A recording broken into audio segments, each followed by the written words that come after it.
Welcome, you made it. It's day 3 and you're still listening to these tapes. I'm impressed. Welcome back. Did you do the exercise on tape number 2? If you didn't, you know what to do. Shut this tape off and go do that exercise.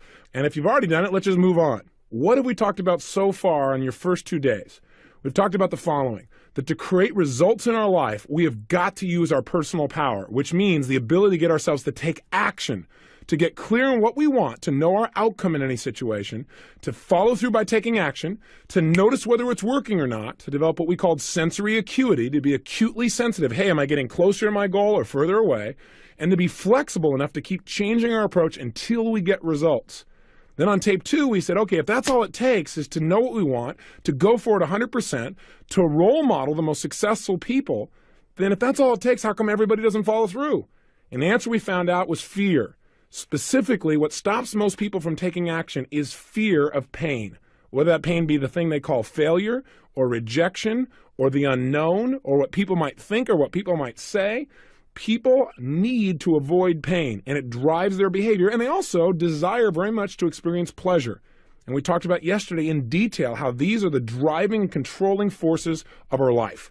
I might say, people need to avoid pain and it drives their behavior, and they also desire very much to experience pleasure.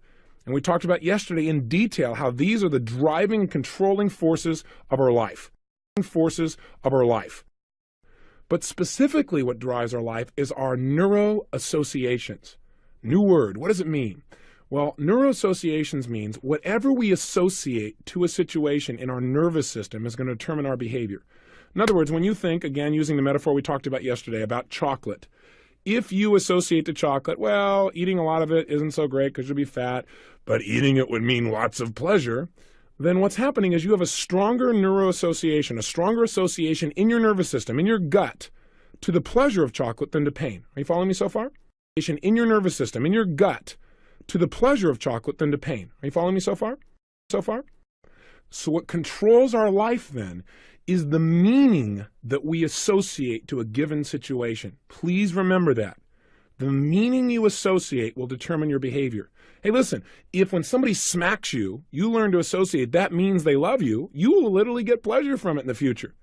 If when you think of dieting, the meaning for you is ultimate pleasure, that is, hey, I'm getting thinner, I'm getting more energy, I'm getting more alive, if you really associate that, and that's what it really means to you in your nervous system, in your gut, then you are going to want to diet and go for it on a regular basis. Conversely, if losing weight means pain, are you going to do it on a consistent basis? We already know the answer. The answer is no. What if you associate to getting married a lack of freedom? And that is a stronger association in your nervous system than the level of intimacy or connection or bonding that you think being married will create. Is that going to create a problem in your life? You better believe it will be, especially if your partner thinks getting married is ultimate pleasure, and for you getting married might mean some pain. There's going to be some conflicts there, and I'm sure you've seen those in the last-minute jitters and maybe somebody you know who got married. Think about it. Getting married is ultimate pleasure, and for you getting married might mean some pain. There's going to be some conflicts there, and I'm sure you've seen those in the last-minute jitters and maybe somebody you know who got married. Think about it. Think about it. If you've always wanted to start a business and you haven't done it, it's because you associate too much pain to it. Yes, you want it. But what's stronger in your nervous system, the stronger neuroassociation is, well, gosh, what if I fail? What if it doesn't work out? What if it's too much hassle? What if it takes up all my time? There's too much pain associated in those areas. So if you want to create a successful business and get yourself to follow through, you're going to have to change what having a new business or starting a business would mean to you. You've got to change not what it would mean to you intellectually, because that's only one part of your nervous system. You've got to get it when you think of starting a new business where mentally, when you picture it, you feel good. When you talk to yourself about it, you feel phenomenal. And in your gut, you feel good anytime you think about it. In other words, your whole nervous system has got to link pleasure to starting a business and pain to not starting it, versus the way we just talked about, whereby, well, starting a business might mean pain and, oh, I don't want to feel that way and not starting.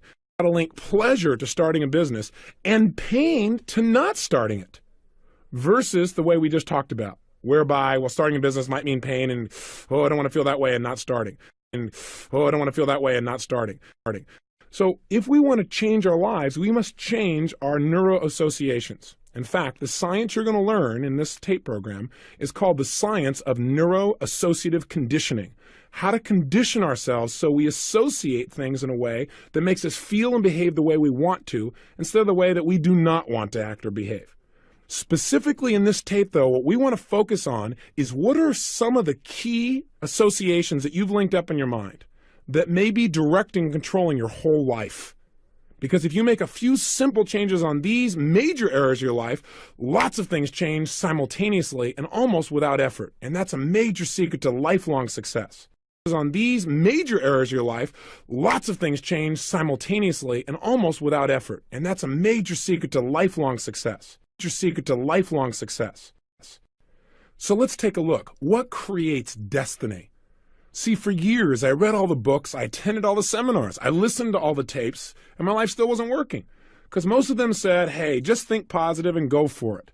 But the problem is, I would have these situations in life that would come up, and I would really be working on thinking positive. But all of a sudden something happened, wham! All of a sudden I was thinking negative. Or something would happen and all of a sudden I had to reach for food. Or other people I know around me reach for a cigarette. Or reach for the television set. In other words, most of us in life think that thinking positive is going to really change our life. And I'm here to tell you, it's nice, but it is not enough. Because the biggest problem with positive thinking is you got to think about it. And for most of us, by the time you think about it, it's too late. You're already in reaction. Nice, but it is not enough. Because the biggest problem with positive thinking is you got to think about it. And for most of us, by the time you think about it, it's too late. You're already in reaction. It's too late. You're already in reaction.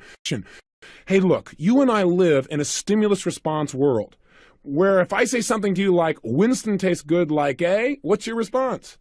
For 80% of the population, it's cigarette should. Even though that's been off the air now since the mid-70s, and we still respond like Pavlov's dog. Hey, how do you spell relief? For most people, it's called ROLAIDS. That is called a neuroassociation. That response is literally anchored into your nervous system. Even if you don't believe that Winston tastes good like a cigarette should, you still respond. I mean, try not to think of it, okay? Winston tastes good like a. Now, don't think of it. Winston tastes good like a. Don't think of it. Winston tastes good like a. That's like saying, don't think of the color blue. You know, if I keep saying it over and over again, it's linked in your mind over and over again. Tastes good like a. Don't think of it. Winston tastes good like a. That's like saying, don't think of the color blue. You know, if I keep saying it over and over again, it's linked in your mind over and over again. Linked in your mind over and over again. So we must do more than just think positive. What we've got to do is change our conditioned responses to our environment. So if your conditioned response to losing weight is purely negative and immediately you think pain, that's not going to change until you change your conditioned feelings about it. Does that make sense? If doing your term paper is still totally negative in your nervous system, it isn't going to change until you condition yourself to feel differently. Every time it comes up, no matter how positive you are, you get positive for a moment, but where are you going to go back to? To the place your nervous system is linked to, which is doing my term paper equals pain. If being married to you is going to mean pain, and yet you want to get married because you also know it'll be pleasure, you've got to change those associations. Thinking positive is not enough. It's pain. If being married to you is going to mean pain, and yet you want to get married because you also know it'll be pleasure, you've got to change those associations. Thinking positive is not enough. Thinking positive is not enough. And I want you to know that all these neuroassociations are controlling and directing your life. Because what they direct and control is your motivation level, what you're willing to do or not do. And you got to understand this, that every single action you take, as little as it may seem, has an effect on your life. Let me just say this to you. This tape for me is about studying destiny. That by making some simple changes and what we link to things, we can change our behavior. Because see, look, your destiny is based on your daily behavior. We can change our behavior. Because see, look, your destiny is based on your daily behavior. Listen, the ultimate results you want in your life start with what you do right now. In other words, I believe if we study destiny that everything in life has 4 parts. Everything you think or do is a cause set in motion. I don't care how little it may seem to you. Picking up this tape program is a cause set in motion. Not listening to a tape is a cause set in motion. Not following up is a cause set in motion. Following up is a cause set in motion. Whatever things you think or do, those actions are going to have an effect in your life. Now, it may seem like a small effect, but there is an effect. For every action, there's an equal and opposite reaction, you've heard. That means anything you do, there's going to be a result. There's going to be an impact. Now, the third element of life is for every result you get in your life, you begin to create a direction. In other words, a cause is set in motion, there is an effect, and each effect stacks up on the one before it to take you in a particular direction. And for every direction you're heading in, there is an ultimate destination or destiny. Cause is set in motion, there is an effect, and each effect stacks up on the one before it to take you in a particular direction. And for every direction you're heading in, there is an ultimate destination or destiny. Ultimate destination or destiny. What's important for us to do in our lives is to decide, what do we want our lives to be about? What is my ultimate destiny? What meaning do I want my life to ultimately have? And then we have to chunk back and say, okay, in order to accomplish that, what would I have to believe? What would I have to think? How would I have to act on a daily basis in order to create my results? You know what? The time to design the next 20 years is now. Not 20 years from now when you come back and go, oh shoot, I wish I woulda or I shoulda. The key to our lives then is to be able to see that impact. I woulda or I shoulda. The key to our lives then is to be able to see that impact. And I got to tell you, growing up, I was very fortunate in that in my life, I've created somehow or took part in the creation somehow of some very powerful neuroassociations, and they have shaped me. And I want you to know in your life, there have been many experiences that are shaping you right now. We want to find out what they are, not so we go back and relive the past and go, oh my God, this happened to me, and if that wouldn't happen, just think where I'd be. That's a bunch of garbage. Remember, the past does not equal the future. But it's useful to take a look at what some of the associations are that you made in the past that right now you're allowing to control yourself. And the minute you notice them, the minute you're aware of these negative neuroassociations, you can change them. Awareness by itself is sometimes curative because your brain will go, that doesn't make any sense.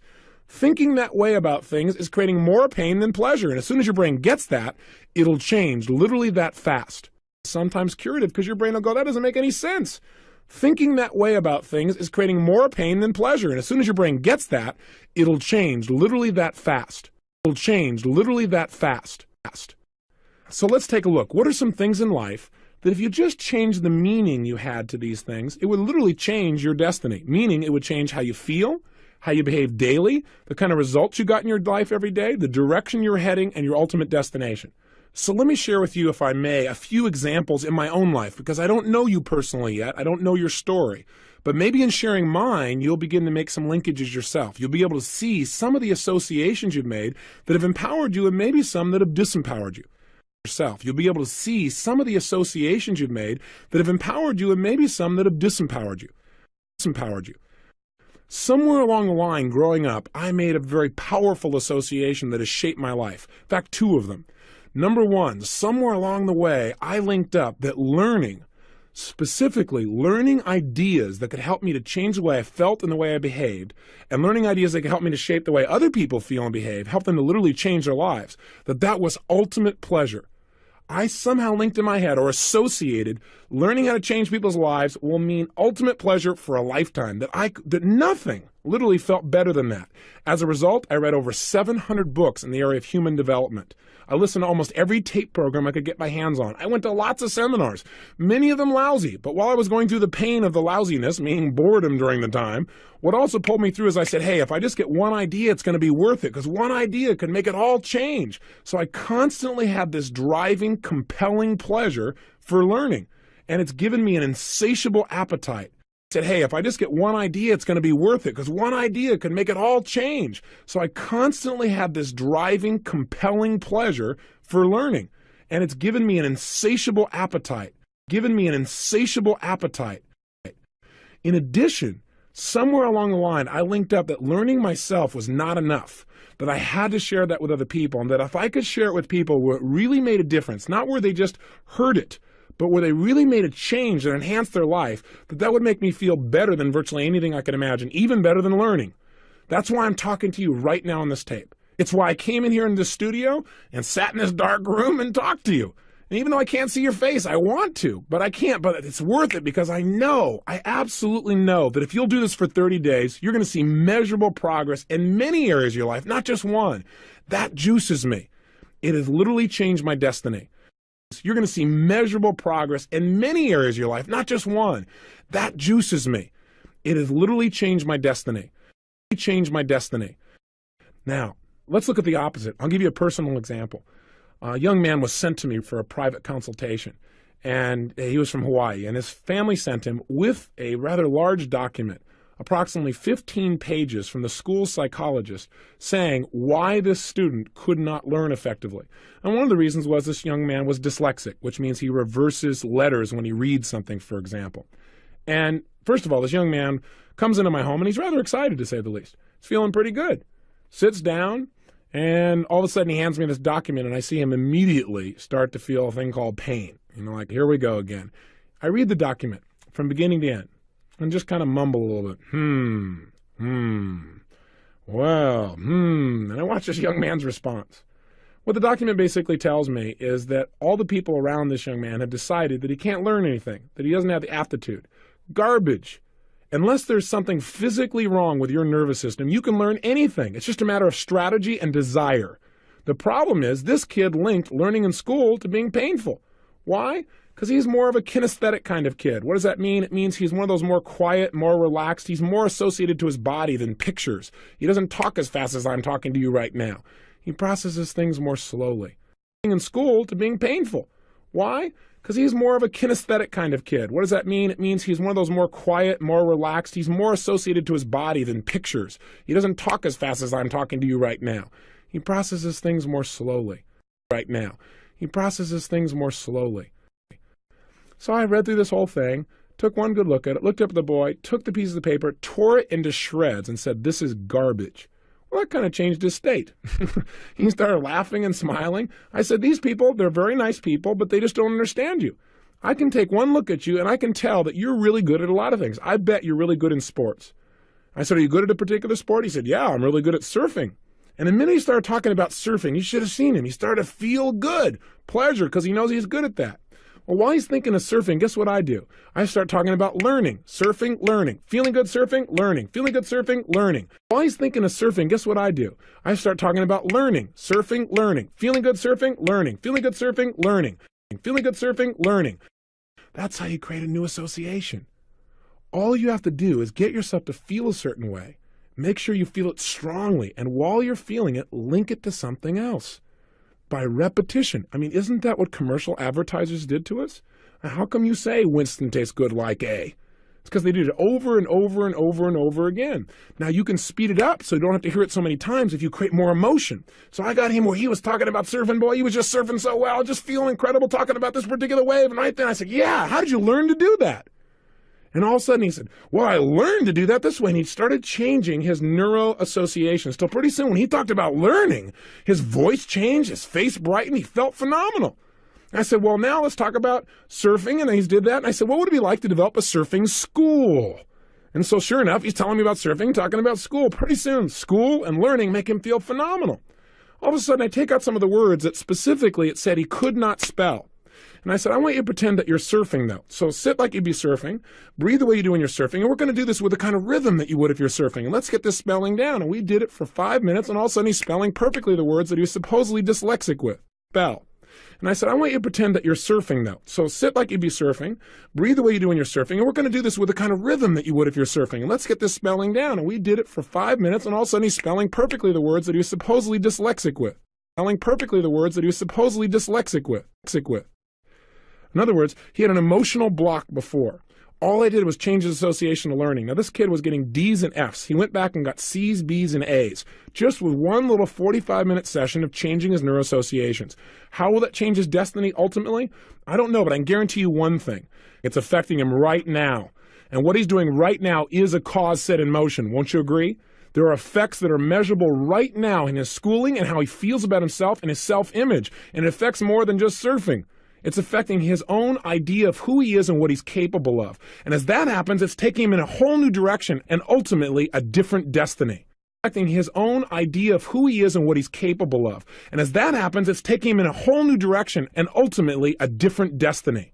Ultimately a different destiny. I want you to know as you're listening to these tapes, not only are you learning how to take control of your own life, but one of my outcomes, obviously, is for you to learn to help other people to make changes as well. Family members, friends, people you care about, business associates, I don't care who. But see, once you learn how to take control of your own life out of your energy and power and enthusiasm, you won't be able to help but go work with other people and help them to change. You'll see them not doing something, you pull them aside and say, look, the only reason you're not doing this is because you've linked too much pain to it. But let me ask you a question. If you don't do it, how painful will it be? Right? And you get them to use some of the motivation we talked about yesterday, and you'll be able to come in and say, look, let's just change what you link to this. And you're going to have a whole series of ways of doing this by the time this program is over. You're going to get good at this stuff. And you'll be able to come in and say, look, let's just change what you link to this. And you're going to have a whole series of ways of doing this by the time this program is over. You're going to get good at this stuff. You're going to get good at this stuff. Let's take another area of neuroassociations. What do you associate to giving? What does giving mean to you?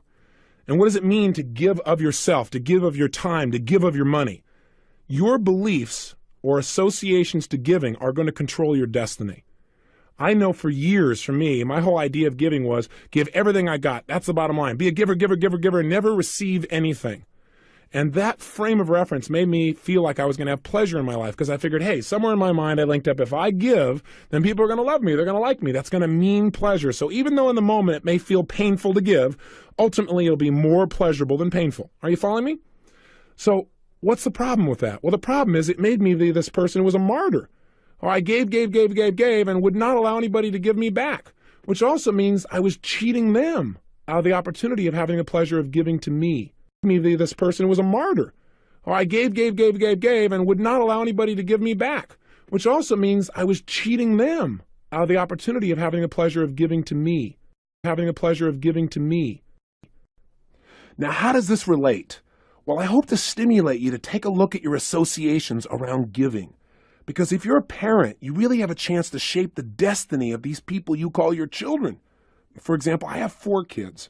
And I remember when my youngest child, Jarek, was around 4.5, maybe 5 years old, one of the things that was really important to me was that he learned, number one, to love school.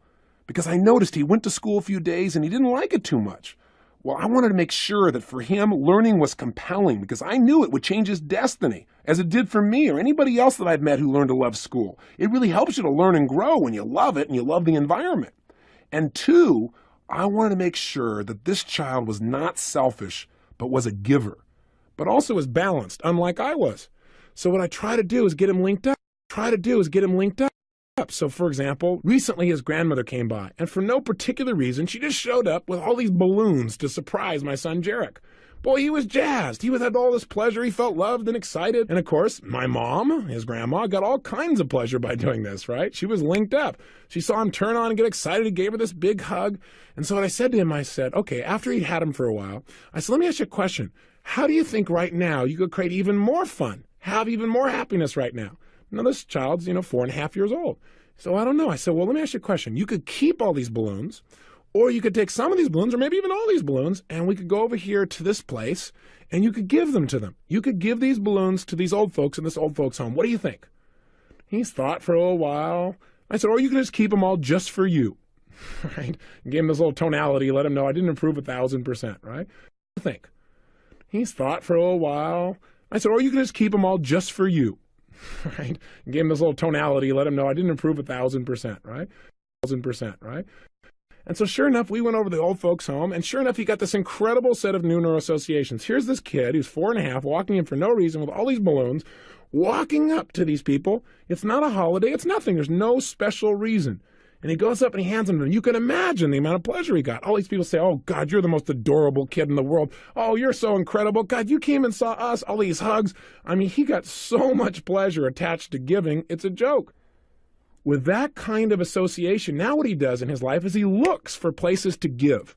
What will that do to his destiny? Well, that's a cause, set, and emotion. The effect is he'll be focused on giving instead of taking, which means in most relationships, people are going to appreciate him, I would hallucinate, more than somebody they think is trying to get something out of them. In addition, what direction does that take him? What ultimate destiny? I believe one that'll shape his life for the positive, more than somebody they think is trying to get something out of them. In addition, what direction does that take him? What ultimate destiny? I believe one that'll shape his life for the positive. It'll shape his life for the positive. Let's take a look at some that maybe have affected you as well. How about the area of health? What are some of the neuroassociations you have there that may affect you negatively? See, what do you associate, for example, to drugs? If you're the kind of person who made an investment in this kind of a program, it's highly unlikely you have got major addictions. Possible, but unlikely. But if somebody does take drugs, why do they do it? But unlikely. But if somebody does take drugs, why do they do it? They do it. And for example, cocaine. Cocaine is a $100 billion a year product, the #1 selling product in America. How come they're so effective? Is it because they have such great salespeople? I doubt it. The bottom line is cocaine does something that virtually everybody wants. It immediately eliminates pain and creates instant what? Pleasure. Think about that. That's what drives human behavior. And by the way, now they've made it dirt cheap, and we wonder why we have an epidemic on our hands. Now, there's a question. How come everyone isn't on cocaine if it does the two things human beings want? Because some people link up in their mind, doing cocaine means ultimate pain. Pain of being out of control. Because some people link up in their mind, doing cocaine means ultimate pain. Pain of being out of control. Pain of being out of control. I would never take cocaine in a billion years. Why? Because cocaine to me means being out of control, not having the freedom to really make my life the way I want it to be, being addicted, which to me is like the most disgusting emotion I can imagine, being in a situation where I'm doing something unlawful, doing something that I've got to do behind somebody's back. I mean, everything I can imagine that's filthy or dirty in terms of pictures or images or feelings, I would associate to that process. Being broke, wasting my money, I associate to it as well. So I wouldn't do it. But somebody who does clearly links pleasure to the process. Wasting my money, I associate to it as well. So I wouldn't do it. But somebody who does clearly links pleasure to the process. Why do I have those associations? Did they just grow up out of the ground? No. When I was in grade school, I had the good fortune of watching some films. And in those films, they showed people that were drug addicted on heroin and LSD. And it was during the 60s. And I got associations that were so disgusting and so scary and so fearful that those sensations, I don't even remember the pictures or anything else anymore. All I know is in my gut, in my nervous system, I created ultimate pain to using drugs. I never have. It was in my gut, in my nervous system, I created ultimate pain to using drugs. I never have. What about alcohol? Here's a drug that is commonly used by most of us because we've been programmed. We've been programmed to associate drinking alcohol to being pleasurable. I got a question for you. Was it really pleasurable the first time you drank it? If you took some hard whiskey and drank it, did you go, yumbo, that's just good stuff? I doubt it very seriously. You learn to associate pleasure to alcohol. The unfortunate thing is somebody taught you to do that. Now, it may have been through role models, but they were originally sold by somebody who sold everyone on the idea. That is the manufacturer, the person who's making the dollars and cents. Sold by somebody who sold everyone on the idea. That is the manufacturer, the person who's making the dollars and cents. Now here's the challenge. Statistics show year after year that the majority of automobile accidents that end in death are alcohol related. It's one of the biggest killers in America. Yet most people in America have abused or do abuse on a fairly decent regular basis. Some don't. And our society is changing. Why? Because now we're seeing on television over and over again things like Mothers Against Drunk Driving. We're seeing imagery. We're putting out commercials that get people to associate drinking is not cool, or excess drinking, let's be specific, is not cool. That it's going to mean death. That if you let a friend drive and they're drunk, you might as well be killing them. Those kinds of associations are starting to create cultural changes in the way we look at alcohol as a whole, just as cigarettes have begun to change as well. Drunk, you might as well be killing them. Those kinds of associations are starting to create cultural changes in the way we look at alcohol as a whole, just as cigarettes have begun to change as well. Now, for me, I never drank alcohol in any mass. Why? Well, because I had a fairly smart mom. She was a good neuroassociative conditioning specialist. She didn't know it at the time, but she created a technology, and I modeled it from her later on. One day, I watched my father, who drank beer every day. That was one of his pleasurable things, like a lot of Americans. And my dad was drinking, and I wanted to be like my dad, so I wanted to have some beer. So I said to my mom, and I said, I want some beer too here. And my mom said, no, you're not, that's not what you want to do. It's not good for you. If it's not good for me, how come Dad's doing it? Well, because he's an adult. Well, I want to be an adult. Right now, why did I want to drink the alcohol? Was it because I tasted it and was addicted to it? No, because I want to be like Dad. Because see, if you're like Dad, that means pleasure. You're a big kid, there you are, you and Dad. So I want to be like him. I thought that would mean pleasure. My mom kept telling me no. I kept arguing. Be like Dad. Because see, if you're like Dad, that means pleasure. You're a big kid, you know? There you are, you and Dad. So I want to be like him. I thought that would mean pleasure. My mom kept telling me no, I kept arguing. My mom kept telling me no, I kept arguing. I had an intelligent mom. She stopped arguing with me. She said, you know what? I'll make you a deal. Here's what you do. If I let you drink this, then you got to drink a whole six-pack just like Dad. All right? And you cannot stop. Even if you don't want to, you got to drink the whole thing. Is it a deal? I said, no problem. I don't know how old I was, maybe 12 years old, maybe 13 years old, maybe 11 years old, something like that at the time. But I do remember the experience to this day. I started drinking this drink, and I thought, God, this stuff tastes terrible. But see, I knew it was supposed to taste good, so I went, yeah, Dad, yeah. And I drank some more, and and it tasted pretty lousy. And as I drank more and more, I didn't feel very good. And after I finally finished the whole first can, I said, that's enough. And Mom said, no, remember our deal. Somewhere around the second can, maybe 2.5, I vomited all over the table, all over the beer, all over everything. And my mom said, keep drinking. I said, no, keep drinking. Guess what I associated to beer? To this day, the smell of beer is something I can't even stand. She conditioned me to have a different association. Now, you might have said, well, that's terrible. I kind of liked the results. It made me look for other ways to make myself feel good other than something that drastically changed my biochemistry and took me out of control. The smell of beer is something I can't even stand. She conditioned me to have a different association. Now, you might have said, well, that's terrible. I kind of liked the results. It made me look for other ways to make myself feel good other than something that drastically changed my biochemistry and took me out of control. Drastically changed my biochemistry and took me out of control. Now, I'm not making you wrong if you drink, obviously. I'm not one of those people that's here to be an evangelist, but I do want to give you more choices. You're going to learn in Volume 3 how to get the same kinds of feeling changes, or what we call state changes, in your body and in your emotions that you could get from drugs or alcohol or food, but to do it without the use of any of those things. But meanwhile, right now, what I want you to do is take control and take a look at the consequences of your behaviors. That's what studying destiny is all about for me.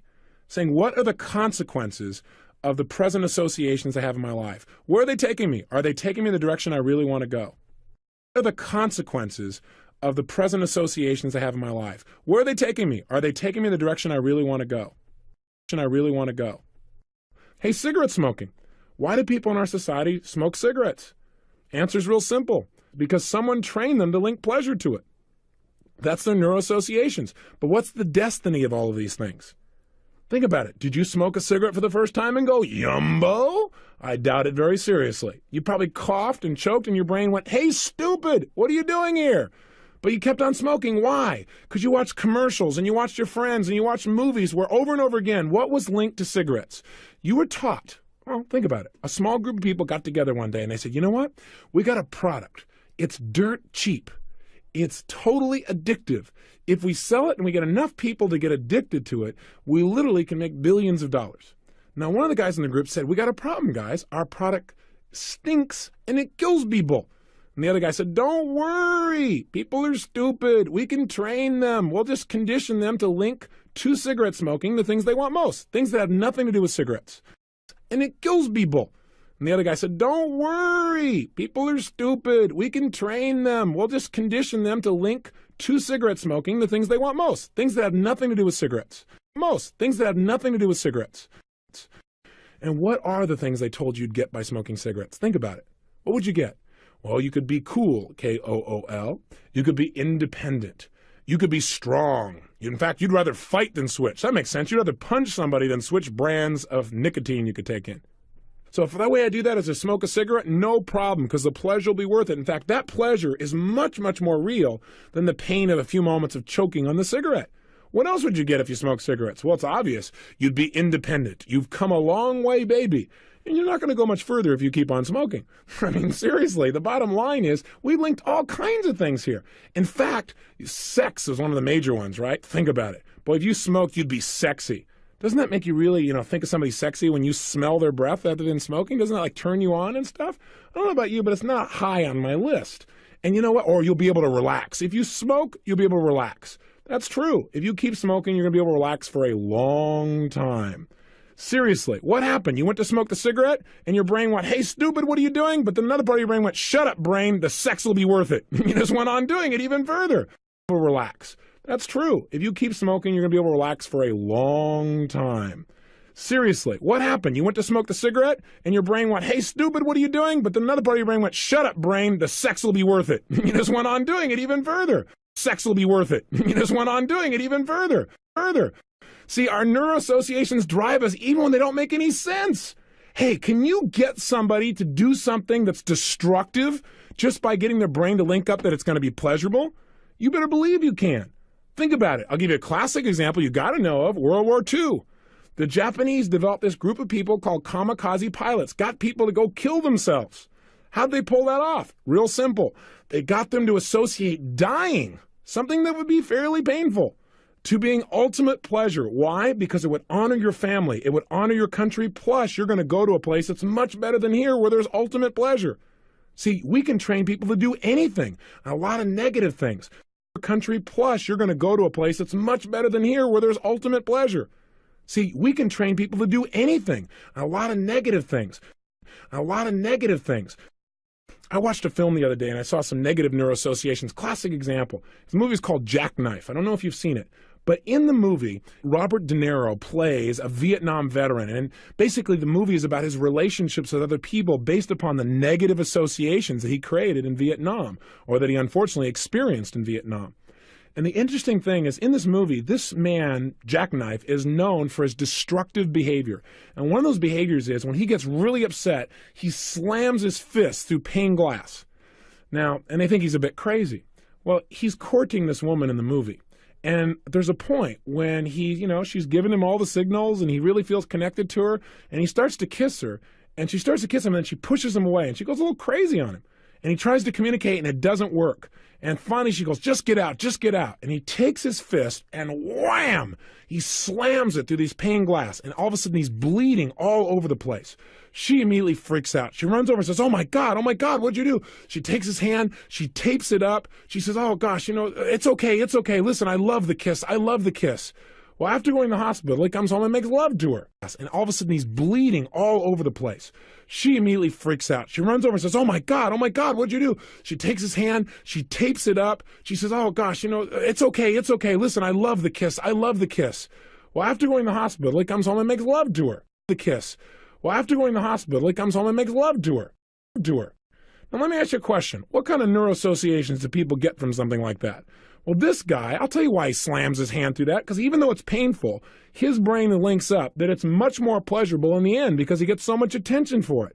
Haven't you seen that happen maybe even with kids? If you don't give them positive attention, they'll try and do something negative to get your attention. It's still a way to get attention, which is pleasure. We've got to be very careful about the neuroassociations we create, because a lot of them in life are negative.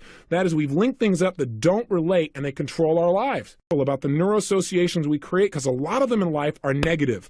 That is, we've linked things up that don't relate and they control our lives. So how do we create neuroassociations? Well, first of all, understand this, that you are always creating associations in your mind. You're always anchoring things together in your mind. It's like, I bet there are songs that you can remember that as soon as you hear that song, instantly you remember maybe someone you had a relationship with. Do you have a song like that? That's called an anchor. That's a neuroassociation. Our brains, whenever we're highly emotional, now when I say highly emotional, what I mean is we're feeling strong feelings. Those feelings can be positive or negative, like negative ones like depression or frustrated or angry, or positive ones like happiness or joy or ecstasy.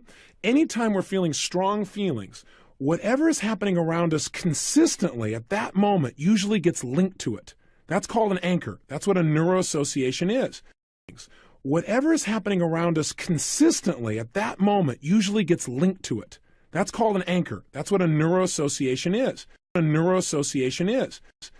So, for example, if you were in a situation in your life where somebody yelled at you, and while they were yelling at you, they gave you a certain kind of look. Later on in your life, somebody may give you that same look, and you might get angry right away. Have you ever had that happen? You go, don't look at me that way. And they go, what way? And you go, don't look at me that way. And they go, what way? Or I'll give you another example. What happens to you when you see a spinning red light in your rearview mirror? Do you get a state change? You better believe it. That's a neuroassociation. What's happening at that moment is you've learned to link that spinning red light to some rather negative emotions. How did it happen? Well, one time you got pulled over. You didn't wake up one day, or you didn't get born where you came out of your mother's womb and said, okay, copper, right? That's not how it happened. What happened was you were driving along, minding your own business, being a good citizen. And one day somebody pulled you over for no reason. And sure enough, they scared the heck out of you, wrote you a ticket, and you got mad or you felt scared. And maybe that happened enough times to now you just see a spinning red light and you feel a state change, or you hear the sound, you feel a state change. Is that a fair assessment? That's called anchoring again. Enough times to now you just see a spinning red light and you feel a state change, or you hear the sound, you feel a state change. Is that a fair assessment? That's called anchoring again. That's called anchoring again. So remember, anchors happen whenever we're in highly emotional states. By the way, they happen even when we don't want them to. If, let's say, you've had a horrible day at work and you come home and you're feeling pretty angry and upset about something, and you come home to your husband or wife, boyfriend, girlfriend, spouse, whoever, significant other, as they now say, and sure enough, they try and cheer you up, but you're in such a negative place that nothing works. You just stay angry, and they keep trying to express to you that it'll be okay, and you stay angry, and you're angry while you see their face, angry while you see their face, angry while they see their face. Pretty soon, let's say that happens for 2 or 3 straight days. Let's say the 4th day, you have a great day. God, you feel great. You can't wait to be home with your husband, wife, boyfriend, girlfriend, spouse, significant other. And you walk through the door feeling great, can't wait to be with them. You look at their face, and within a few seconds, you feel angry. Or all of a sudden, you start fighting for no reason. Have you ever seen something like this happen? I know not in your life, but maybe in other people's lives. My hallucination is you probably have. That's called anchors. You start fighting for no reason. Have you ever seen something like this happen? I know not in your life, but maybe in other people's lives. My hallucination is you probably have. That's called anchors. That's called anchors. We've got to be careful. Anytime we're in strong states, things get linked up. That's how our memories are. Haven't you ever noticed, when you remember something, many times that memory will remind you of something else. You go, oh, I was trying to think of that before. Oh, yeah, do you remember this? And it's like this network of associations in our mind. So that's how the brain works. Those associations are happening all the time. And sometimes they totally disempower us, and sometimes they have nothing to do with reality. The time, and sometimes they totally disempower us, and sometimes they have nothing to do with reality. I'll give you an example. I was doing a seminar one time. Here I am, bouncing along, talking in the front of the room. I had about 600 people in the room, and I'm speaking, and I'm really cranking. And up on the stage next to me was this knight. What I mean is literally a suit of armor. And I was using it as a kind of a fun metaphor for the story I was telling at the time. And sure enough, as I'm talking, when I walked on the area of the stage where the knight was standing, all of a sudden my microphone started to go crazy with all this static. And then as I walked away, the static seemed to go away as well. So I kept on talking, and sure enough, as I got close to that same spot, all of a sudden my microphone, the static, started going crazy again. Well, you can guess what happened. Immediately, people in the audience turned to me and said, "It's the knight. That's the problem. Stay away from the knight." And I said, "Boy, you guys sure link things up pretty quick. I'm not convinced. I only did it twice, and you're already convinced it's the knight? You've already associated the knight as the problem?" I said, "I don't think that's true." And I walked away from the knight, and it stopped having static. And they said, "See?" And I walked towards it again, and sure enough, the static happened again. And I walked away, and the static kept on going. And I kept walking, and it kept on going. And I walked over the knight, and it stopped. I looked at them and I said, "What do you believe now?" They looked rather confused. What actually turned out was there was a police car going by, and it was interfering with my signal. It kept on going. And I kept walking, and it kept on going. And I walked over the knight, and it stopped. I looked at them and I said, "What do you believe now?" They looked rather confused. What actually turned out was there was a police car going by, and it was interfering with my signal. See, a lot of times in life, we link up things. We go, the reason I didn't succeed is because of this. Or if this would have happened, my life would have been this way. Or if you hadn't done that, this would happen. But I got to tell you, a lot of our neuroassociations have no basis in reality. They feel real to us, but they are totally disempowering because they have nothing to do with what actually went on. So on the next tape, what you're going to study is how to change your neuroassociations specifically, step by step. But you already know how they're created. If you're in an emotional state, something happens consistently while you're in the peak, you're going to link it up. Just like Ivan Pavlov and the dogs. Remember him? He took these dogs, didn't feed them, put food in front of them. As soon as they saw the food, whammo! Immediately they felt hungry. While they're feeling hungry, ring a bell. Feeling hungry, ring a bell. Feeling hungry, ring a bell. Till pretty soon, the two got linked. As soon as he rang a bell, whammo, they felt hungry. Now, even though the bell had nothing to do with it, that's what advertisers have done with you for years. Ring a bell. Till pretty soon, the two got linked. As soon as he rang a bell, whammo, they felt hungry. Now, even though the bell had nothing to do with it, that's what advertisers have done with you for years. It's now time for you to take control back. It's time for you to advertise in your own mind. So if you want to change the direction of your life, your ultimate destiny, and how you feel now, you got to change these associations. Feel now. You got to change these associations. Take a look at the most successful people around you and see how one or two simple associations change their entire life. Look at Mother Teresa. Who is this woman? She is a woman who is about totally giving. Why? Because years ago, she linked up in her head that there's going to be massive pain in the world unless she did something on a massive scale to help people. She also linked that if she could help people, it mean ultimate pleasure, and it's controlled her entire destiny. Bruce Springsteen years ago linked rock and roll was the way to have ultimate pleasure and the way to avoid pain. Hey, take a look. Michael Jackson, growing up, was not allowed not to practice. Not to practice meant ultimate pain. His family, you didn't go out until you'd done your practice, till you'd gotten your singing, your dancing up to speed. And because of that discipline of his need to avoid pain, simultaneously he got good. And people noticed that. And he gave him all this attention, all this appreciation. And what it created for him was ultimate pleasure. And it's pulled him into a direction in his life that's created ultimate excellence in his particular area of expertise. Good. And people noticed that. And he gave him all this attention, all this appreciation. And what it created for him was ultimate pleasure. And it's pulled him into a direction in his life that's created ultimate excellence in his particular area of expertise. Excellence in his particular area of expertise. Hey, Steven Spielberg, take a look. If you want to understand why people are successful, just look at their neuroassociations. That'll tell you what's driven their life and their destiny.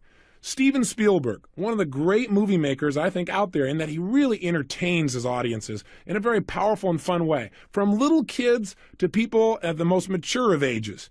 How does he pull it off to affect that many different people? Because he's a genius, obviously.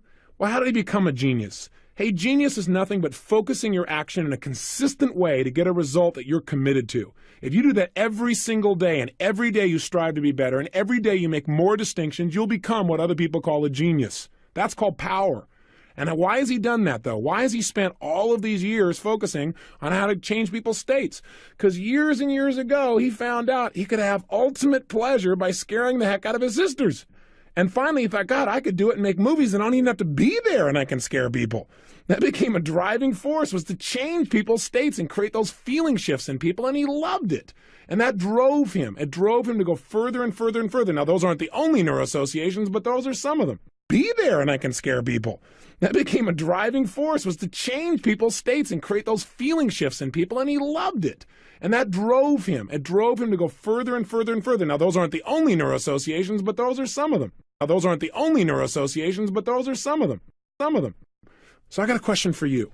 What would be the ultimate neuroassociations that you would need in order to create your life the way you're committed to having it be? In order for you to create the destiny that you really want? What would be your associations that you would create or link to things like learning, growing, giving, money, challenging yourself, taking risks, relationships, commitment, power? What are some of the negative neuroassociations that may be holding you back, and what are some of the empowering ones you need? Let's do an exercise with that right now, and then tomorrow we're going to show you exactly step by step how to use neuroassociative conditioning. But right now, let's at least get aware of them and make some changes. Tomorrow we're going to show you exactly step by step how to use neuroassociative conditioning. But right now, let's at least get aware of them and make some changes. So here's your assignment for today. Right now, pull out your success journal, and I want you to write down 3 neuroassociations that you made in the past that have shaped your destiny for the positive, and 3 neuroassociations that you created in the past that are limiting your life even today. Now, for example, I told you that for me, empowering associations were things like linking alcohol to pain. For me, because I felt that empowered me. I didn't ever have to use alcohol, and I've had more energy in my life and more physical health. I told you that linking up learning and giving as pleasurable experiences have really shaped my destiny. Physical health. I told you that linking up learning and giving as pleasurable experiences have really shaped my destiny. A third one I didn't mention is public speaking. A lot of people, public speaking is the most painful thing they can imagine. In fact, on large numbers of fear lists where people have been interviewed, public speaking is something people are as afraid of as much as death, sometimes more. But for me, I linked up ultimate pleasure. That's the only reason I get to talk to you right now. Because communicating in public or with a large number of people, to me, is pleasurable. It means impact. It means making a difference. It means all those things. Those would be 3 empowering ones. To me, is pleasurable. It means impact. It means making a difference. It means all those things. Those would be 3 empowering ones. I told you earlier what some of my negative ones were. Making a lot of money, I linked up to pain. So I didn't have any. I'd make so much money and then I sabotage myself. So I thought making money, yeah, certain amounts okay, but too much money, oh boy, then it's not fair because other people don't have as much as you do. I had all those negative associations. I linked up associations like eating lots of food means pleasure, or eating lots of food means love, and I gained 38 pounds as a result of it. So you got a list of empowering associations and disempowering ones. I want you to just get those clearly. Ones that have shaped your destiny. And I want you to do it right now. I want you to just get those clearly. Ones that have shaped your destiny. And I want you to do it right now. Do it right now. So take out your success journal, and I want you to think. And don't come up with the only ones. Just come up with at least 3. What are 3 associations you've made in your life that have altered your destiny for the positive, that have shaped you as a person? And what are 3 neuroassociations that are disempowering you now? Just identify them. That are disempowering you now. Just identify them. Now, by the way, if you wanted to get rid of them, all you have to do is link enough pain to keeping them and pleasure to changing them, and your brain will find a way. But we'll give you a step beyond that. On the next tape, we're going to study how to use the science of neuroassociative conditioning. Pull out your success journal. Go for it now. I'll see you tomorrow. Live with passion.